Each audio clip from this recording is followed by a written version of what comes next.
7:53 de la mañana, seguimos en Pasos Perdidos. Ay, si hay para hablar de números y si hay números que hablan, entre otras cosas, porque viste como por la forma que lo hizo Milei el domingo, que él hizo el discurso, después presentó la carpeta por otro lado, es como que ahora estos días, ¿no? El presupuesto va trayendo debates a medida que uno va leyendo todo lo que va dejando, ¿no? Sí, veamos hoy miércoles promedio de semana por dónde transcurre el debate económico y interesante lo del presupuesto. Bueno, sabemos, ¿no? El presupuesto fue presentado, dista mucho el proyecto de ley de lo que fue el discurso de Milei, que fue por otro lado, lo marcábamos, el discurso de Milei fue claramente un mensaje al mercado que surtió su efecto, respondió con un optimismo moderado, bajó levemente el riesgo país, sigue conteniendo los dólares, compra divisas, con lo cual la reacción del mercado fue en una primera instancia positiva, ¿no? Un optimismo, como decimos, moderado. Tiene su derrotero en el Congreso el proyecto de ley, que es otra cosa, ¿no? El proyecto de presupuesto tendrá que ser discutido en comisión, lo correcto sería que fuese el ministro de Economía a informar y que esto se preste a una discusión, ¿no? Y que de acá a diciembre, que es el último día hábil de diciembre que tienen para aprobarlo, haya un consenso o una discusión alrededor del ejercicio fiscal 2025. Esto es lo que se espera en el Congreso, ya el PRO adelantó que va a bancar. La duda ahí está en los diputados provinciales que vienen de alguna manera respaldando el rumbo del gobierno. Nos referimos a legisladores de Unión por la Patria, catamarqueños y tucumanos que están acompañando el gobierno de Milei. Eso por un lado. En el proyecto de ley también están las proyecciones, ya hay pleno consenso de que son sumamente exageradas, 18% de inflación, una tasa de devaluación mensual del 1,4% y un crecimiento del 5% inconsistente. Vos no podés sostener un tipo de cambio con un crecimiento al 5%, tenés una presión importadora. Es sumamente inconsistente con la dinámica económica doméstica, pleno consenso alrededor de esto. Y sí, sumamente importante y para destacar, y es quizá lo relevante y lo que vaya a desatar la discusión en comisión, si efectivamente el gobierno habilita cambios sobre este proyecto, es que aumenta considerablemente la carga tributaria. Pasa de el 22,3% del PBI, si no me equivoco, al 22,8%, pero es un montón, sube ganancias, sube impuestos a los combustibles, duplica el monotributo. Eso te iba a decir, dicen que el monotributo es fuerte. El salto del monotributo lo duplica la carga tributaria del monotributo. Álvarez ya, no. Y el único impuesto que baja es bienes personales, o sea que nosotros nos salvamos. ¿Nosotros los ricos? Pero hablábamos del optimismo, de la respuesta del mercado, de este optimismo, ¿no? Moderado una vez más, porque si bien el riesgo país bajó levemente, todavía está por encima de los 1.300 puntos, o sea que seguimos teniendo tasas de interés prohibitivas, pero en el sector privado y en el bloque de poder real, la misma sensación, ¿no? Como una banca fuerte al fiscalismo, al ancla fiscal, ¿no? A entender como prioritario y única misión de un gobierno es que vaya desapareciendo, porque no es que dice, es el equilibrio. El equilibrio fiscal es otra cosa que también es discutible, o desde este lado de la biblioteca lo discutimos. El equilibrio fiscal habla de equilibrio. Entonces, ¿de equilibrio qué es? Que cuando vos tenés el contexto adverso salís a gastar y cuando el contexto es propicio te retrotraes, entonces vas llegando al equilibrio fiscal. No es que siempre te va a dar positivo. En este caso, directamente esa herramienta, que es el fiscalismo, una política fiscal, desaparece la política fiscal, ya no es una política fiscal de equilibrio, sino que es una política fiscal de ir haciendo desaparecer el gasto. ¿Por qué? Porque lo que establece ahí es, si recaudamos menos se ajustan las partidas presupuestarias y si recaudamos más se sacan impuestos, con lo cual el Estado cada vez va a ser más chico hasta que tiende a desaparecer. Entonces, este fiscalismo es bancado fuertemente por el sector privado y el bloque de poder real. Así lo expresó muy claramente en el día de ayer Marcelo Midlin. Marcelo Midlin es uno de los jugadores más importantes del sector energético. Es el presidente del holding Pampa Energía, y cuando decimos holding es porque Pampa Energía, además de producir gas y petróleo, tiene transportadora General del Sur, o sea que es dueña del caño que transporta el gas, tiene generación en centrales térmicas y en centrales de energías renovables y parques eólicos, con lo cual al participar de todos los segmentos de la cadena de valor, lo que hace es ir multiplicando la rentabilidad. Y esa fue uno de los objetivos de la reforma energética de los 90 con la privatización.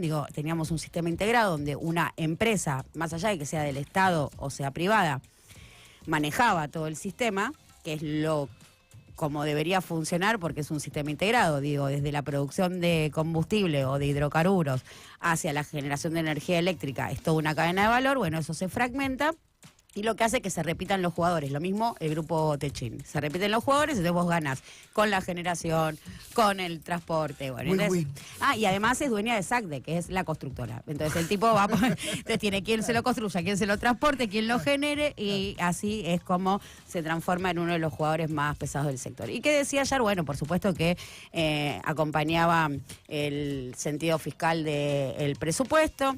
Ante la consulta sobre si lo jodía el cepo, dice: a mí el cepo me da lo mismo, yo invierto con cepo sin cepo porque no tengo una casa matriz que me demande dólares.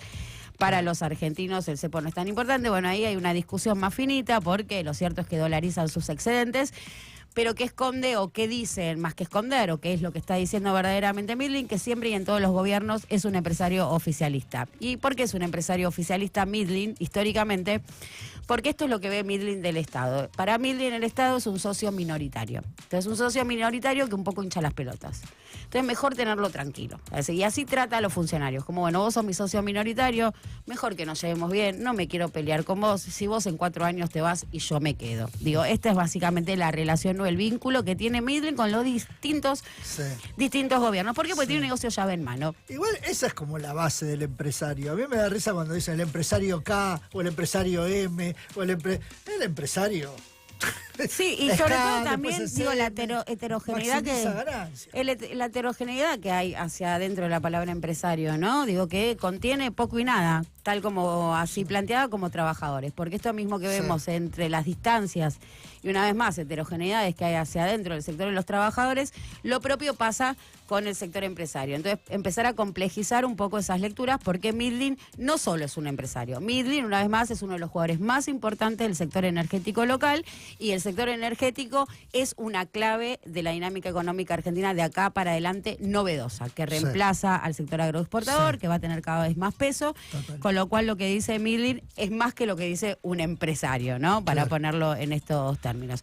Bueno, decía esto Marcelo Midland, que cuando mirábamos o observamos su característica oficialista, más allá de cuál sea el gobierno, lo que vemos es que tienen los negocios llave en mano con este socio minoritario, el que tiene que convencer de que se los autorice. En este caso es duplicar la capacidad de transporte del gasoducto Néstor Kirchner, con 2 plantas compresoras. Eso demanda una inversión de $700 millones, es una inversión importante, que la pone TGS. Él dice: yo ya tengo los 700, a mí el gobierno me da el ok y yo duplico la capacidad de transporte, en realidad 1/3, porque le suma 13 millones de metros cúbicos a una capacidad de transporte de 20, o sea que un poco por ahí, pero realmente es considerable cómo aumenta. Eso es todo para la exportación, son dólares, el valor estructural de eso, no cabe ninguna duda que es una obra que es sumamente relevante para la ecuación económica argentina. Y dice: yo ya los tengo, yo pongo las 2 plantas compresoras. ¿Y qué falta? Que el gobierno me dé el ok. Entonces vamos a consultar al flamante titular de la cartera de energía, que no es el secretario Rodríguez Chirilo, que sigue ahí, sino que es el viceministro coordinador, Daniel González. De hecho, Chirilo en este evento de Pampa Energía no fue el secretario de Energía, fue Daniel González. Y cuando tuvimos la oportunidad de preguntarle a Daniel González qué faltaba para que TGS arranque con dice: bueno, no, esto es una obra pública, con lo cual hay que hacer una licitación, porque hay que hacer entrar, no es para Midland, hay que hacer entrar a los otros jugadores. Claro. Y licitar. Entonces ahí aparece otra contradicción, que es: bueno, estos son proyectos que entrarían en el RIGI, porque superan los $200 millones, cumplirían los requisitos. Entonces la pregunta es: entonces, si se abre una licitación y hay una comisión evaluadora, porque ya sabemos que con cumplir los requisitos del RIGI no alcanza, porque hay que pasar por una comisión evaluadora. Sí.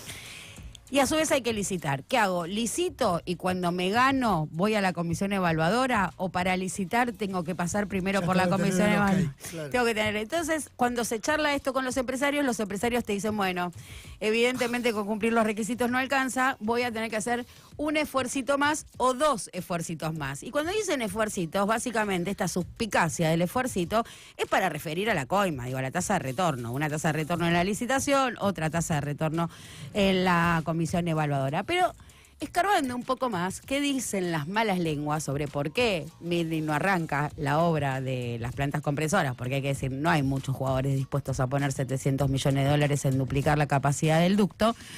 Bueno, ahí aparecen 2 versiones y una cuenta que en realidad está trabado la obra porque TGS, que es la empresa del holding Pampa Energía, que es la que transporta, quiere trasladar el costo de la inversión a la tarifa. Entonces, con lo cual, esos 700 millones de dólares lo terminaríamos poniendo todos los usuarios. Y para el gobierno un poco le preocupa el tema. Un poco le preocupa el tema tarifas. No es que se vuelven locos, pero...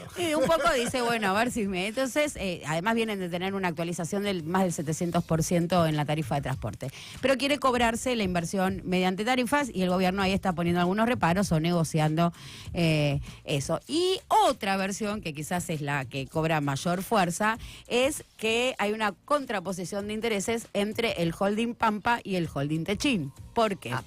Porque el holding Pampa es el dueño de TGS, Transportadora de Gas del Sur, y el holding Techin es la titular de TGN, Transportadora del Gas del Norte. Ajá. TGN, una es la Sur del y sur norte. y la otra es la del norte. Así tienen, digo. Así dividieron el negocio. No, digo, porque cuando uno lo ve de cerca, digo, se asombra del nivel de impunidad. Uno no sería capaz de llegar a semejante extremo. Digo, el nivel de impunidad es realmente asombroso. Entonces TGN. El gasoducto Néstor Kirchner, que viene de la cuenca neuquina, sí, de Vaca Muerta, precisamente de Tratayén, a la provincia de Buenos Aires, a Liqueló. Sí. En todo caso, si ahí se suma la planta compresora, eso conecta directamente con TGS de Pampa. Pero ahora está en consideración que realizar un segundo, bueno, ya estaba, ¿no? El gasoducto tenía 2 tramos, se hizo la primera etapa y quedaba pendiente la segunda. Sí. La segunda etapa, la traza recorría la provincia de Buenos Aires y también, ¿no? Conectaba con el centro nodal de TGS. Pero apareció la idea, en esto de que nada vaya a la provincia de Buenos Aires, de correr la traza del segundo tramo, correrla ¿Qué pasa con la Pampa? exactamente, para la Pampa, correrla para la Pampa. Y en ese caso, ¿a quién le conviene? A TGN, a Roca, porque ella conectaría directamente con su red de caños. Si Midlin hace pone las plantas compresoras, ya no tendría tanto sentido correr la traza, con lo cual TGS se quedaría con todo el negocio. Digo, que la disputa por el negocio de cómo sigue el tema gasoducto, Vaca Muerta, provincia sí, provincia no, si Midlin pone los 700 palos o no, está trabado básicamente por quién va a quedarse con el negocio, si es finalmente el Grupo Techin o finalmente... Y a Midlin le importa nada joderlo, no a Kicillof. Él lo que quiere es ganar más plata y que sea... Una vez más, una vez más, él es oficialista de todos los gobiernos. De hecho, voy a contar una perlita del día de ayer, porque vamos a contar que ayer Pampa Energía inauguró un parque eólico en la localidad de Bahía Blanca, con la presencia de Daniel González, el viceministro coordinador del área, y el intendente, señor Susbieles, ¿cómo es su nombre de pila de Susbieles? Federico Susbieles. Y Federico Susbieles, que le acaban de robar el puerto, que el puerto que, bueno, primero hay que esperar a que parezcan los dólares, que Petronas, que bla, porque ese puerto es más faso que nada. Teóricamente lo llevaron a Río Negro. Es más faso que nada, en el proyecto original iba a ser en Bahía Blanca, y se lo llevaron a Punta Colorada en Río Negro. A su turno, ayer en la exposición, Susbieles dijo, bueno, a los argentinos nos beneficia a todos, si va a Punta Colorada o si viene acá, las inversiones van a alcanzar para todos. Y vos decís, Susbieles, yo te puedo explicar el deterioro, es cierto que Bahía Blanca viene de sufrir el temporal que destrozó la localidad, pero es realmente una tristeza, digo, y el viento que sopla. Digo, no quiero, iba a decir una brutalidad, perdona a los bahienses, pero a tu localidad deberían prohibirla. Bien, te lo digo. Debería estar prohibida esa localidad, realmente. Bueno, el parque eólico, después en algún momento vamos a dar más detalles sobre el parque eólico porque realmente también es otro gran afano. Todo el sistema de energías renovables en Argentina es un gran afano. Cuando usted decía recién, Midland dijo, es en este evento. En este evento donde estaban sus ¿Y qué le bienes. habla a todos los...?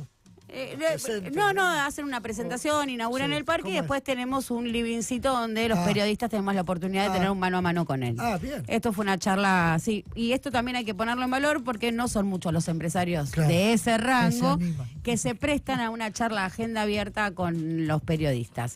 Se refirió al boom inversor que está ahí, efecto portavoces sobre Vaca Muerta. Preguntamos si era la espera del RIGI, dijo, no, son todos los proyectos, reconoció claramente que todos esos proyectos Ya vienen estaban. con o sin RIGI, abiertamente, que ya estaban. Y cierro con esto porque es interesante. Ayer, respecto al RIGI, a las inversiones, celebraban fuerte el Ministerio de Economía y el Palacio de Hacienda en Twitter y el anuncio de Toyota de que va a invertir 350 palos para diseñar un modelo nuevo en la Argentina, que vamos a decir es un modelo que se va a fabricar acá, de los cuales esperan exportar 7 de cada 10 autos que se fabriquen, o sea que no son para el consumo doméstico, sino para exportar. 350 palos verdes, lo festejaron y dijeron el RIGI. Bueno, no, vamos a buscar el archivo. Toyota lo anunció el año pasado y dijo que lo iba a empezar a fabricar este año, pero el anuncio es del año pasado, es del año pasado. O sea que ahí, ¿no? El RIGI que todavía no termina de reglamentarse. Está el artículo 6 que refiere directamente a la producción petrolera